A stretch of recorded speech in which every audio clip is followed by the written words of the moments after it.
પ્રમુખની પ્રક્રિયા પક્ષ દ્વારા ચાલી રહી છે। રાષ્ટ્રીય કક્ષાએ પણ પ્રમુખ બદલવાની પ્રક્રિયા ચાલી રહી છે, કારણ કે બંનેની મુદતો અમારા બંધારણ પ્રમાણે પૂર્ણ થઈ ચૂકી છે અને ઘણા રાજ્યોમાં પ્રદેશ પ્રમુખો નવા નિમાઈ ચૂક્યા છે। એટલે ગુજરાતમાં પણ બધાની અનુકૂળતા પ્રમાણે રાષ્ટ્રીય કક્ષાથી પ્રદેશ પ્રમુખ નિમવાની કાર્યવાહી શરૂ કરવામાં આવશે। પ્રમુખની પ્રક્રિયા પક્ષ દ્વારા ચાલી રહી છે।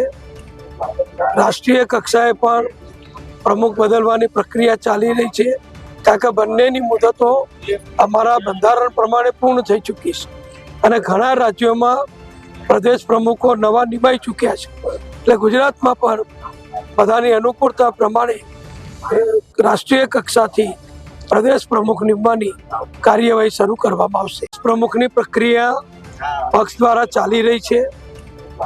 રાષ્ટ્રીય કક્ષાએ પણ પ્રમુખ બદલવાની પ્રક્રિયા ચાલી રહી છે, કારણ કે બંનેની મુદતો અમારા બંધારણ પ્રમાણે પૂર્ણ થઈ ચૂકી છે અને ઘણા રાજ્યોમાં પ્રદેશ પ્રમુખો નવા નિમાઈ ચૂક્યા છે। એટલે ગુજરાતમાં પણ બધાની અનુકૂળતા પ્રમાણે રાષ્ટ્રીય કક્ષાથી પ્રદેશ પ્રમુખ નિમવાની કાર્યવાહી શરૂ કરવામાં આવશે।